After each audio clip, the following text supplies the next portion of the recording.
Search कीजिए मेरा channel सनातन ज्ञान मंथन और सब्सक्राइब बटन और नोटिफिकेशन बेल को ऑन करना ना भूलें। इससे आपको हमारे चैनल से जुड़े सभी नए अपडेट मिलते रहेंगे। नमस्कार दोस्तों, आप सभी का हार्दिक स्वागत है आपके अपने YouTube चैनल सनातन ज्ञान मंथन में। आशा करती हूँ आप सभी अपने अपने घरों में कुशल होंगे।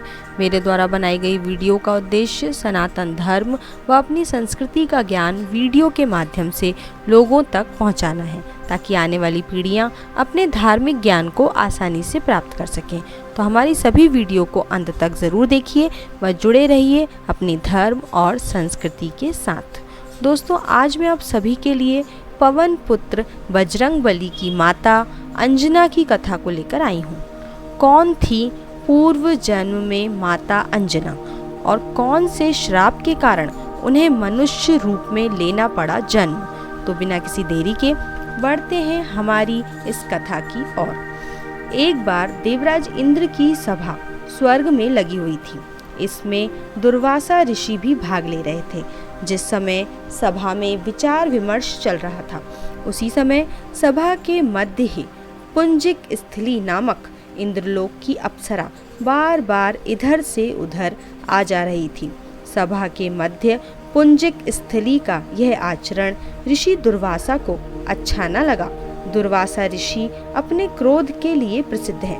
उन्होंने पुंजिक स्थली को कई बार टोककर ऐसा करने से मना किया, लेकिन वह अनसुना कर वैसा ही करती रही। तो दुर्वासा ऋषि ने कहा, तुझे देव सभा की मर्यादा का ज्ञान नहीं है। तू कैसी देव अप्सरा है जो वानरियों की तरह बार बार आ जाकर सभा में व्यवधान डाल रही है।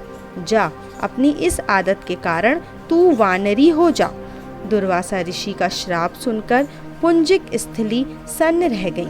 अपने आचरण का यह परिणाम वह सोच भी नहीं सकती थी, पर अब क्या हो सकता था। भूल तो हो ही चुकी थी, उसके कारण वह श्रापग्रस्त भी हो गई थी। उसने हाथ जोड़कर बहुत ही विनम्र निवेदन किया और कहा, ऋषिवर, अपनी मूर्खता के कारण यह भूल मैं अनजाने में करती रही और आपकी वर्जना पर भी ध्यान नहीं दिया। सभा में व्यवधान डालने का मेरा कोई उद्देश्य न था। कृपया बताइए, अब आपके इस श्राप से मेरा उद्धार कैसे होगा। अप्सरा की विनती सुनकर ऋषि दुर्वासा पसीजे और बोले, अपनी इस चंचलता के कारण अगले जन्म में तू वानर जाति के राजा विरज की कन्या के रूप में जन्म लेगी। तू देव सभा की अप्सरा है, अतः तेरे गर्भ से एक महान, बलशाली, यशस्वी तथा प्रभु भक्त बालक का जन्म होगा। पुंजिक अप्सरा को संतोष हुआ। पुनर्जन्म में वानर राज विरज की कन्या के रूप में उनका जन्म हुआ। उसका नाम अंजना रखा गया। विवाह योग्य होने पर इसका विवाह वानर राज केसरी से हुआ। अंजना केसरी के साथ सुखपूर्वक प्रभास तीर्थ में रहने लगी। इस क्षेत्र में बहुत शांति थी तथा बहुत से ऋषि आश्रम बनाकर यज्ञादि करते थे। एक बार ऐसा हुआ कि वन में विचरने वाला शंख बल नामक जंगली हाथी प्रमत्त हो उठा तथा वन में उत्पात मचाने लगा। उसने कई आश्रमों को रोन डाला, यज्ञ वेदियों को नष्ट कर दिया। उसके भय से भागते हुए अनेक तपस्वी बालक आहत हो गए। कई आश्रम उजड़ गए। कई ऋषि भय के कारण आश्रम छोड़कर ही चले गए। केसरी को जब शंख बल नामक हाथी के इस उत्पात का पता लगा, तो वह आश्रम तथा आश्रम वासियों की रक्षा के लिए तत्काल वहां आए और शंख बल को बड़ी कुशलता से घेर कर उसके दोनों दांतों को पकड़कर उखाड़ दिया। पीड़ा से चिंघाड़ता हुआ वह हाथी वहीं धराशायी हो गया और वहीं बैठ गया। आश्रम की रक्षा के लिए उनके अचानक पहुंचने तथा हाथी को मारकर गिराने, आश्रम वासियों को निर्भय कर देने वाले केसरी का ऐसा बल देखकर ऋषि मुनि बहुत प्रसन्न हुए और केसरी के पास आकर आशीर्वाद देते हुए कहा, वानर राज केसरी, जिस प्रकार तुमने आज हम सबकी तथा आश्रम की रक्षा की है, इस प्रकार भविष्य में तुम्हारा होने वाला पुत्र पवन जैसे वेग वाला होगा तथा रुद्र जैसा महान बलशाली होगा। तुम्हारे बल तेज के साथ साथ उसमें पवन तथा रुद्र का भी तेज व्याप्त रहेगा। केसरी ने कहा, ऋषिवरों, मैंने तो बिना किसी कामना के प्रमत्त हाथी को, जो किसी प्रकार वश में नहीं आ रहा था, मारकर आपकी इस यज्ञ भूमि को निर्भय किया है। आपका दिया हुआ यह स्वतः आशीर्वाद मुझे स्वीकार है। केसरी ऋषियों को प्रणाम कर चले गए। समय आने पर अंजना के गर्भ से एक बालक का जन्म हुआ।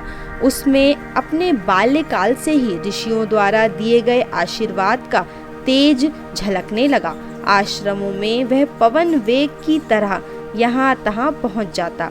आश्रमों में विघ्न डालने वाले वन जीवों तथा दुष्ट व्यक्तियों को अपने अपार बल से खदेड़ देता। अपने इस पराक्रम से वह मद हो जाता तथा अपने साथियों के साथ वह आश्रमों में कीड़ा करने लगता। उसको खेलने से कोई रोकता तो वह उसको भी तंग करने लगता। बालक तो बालक ही था।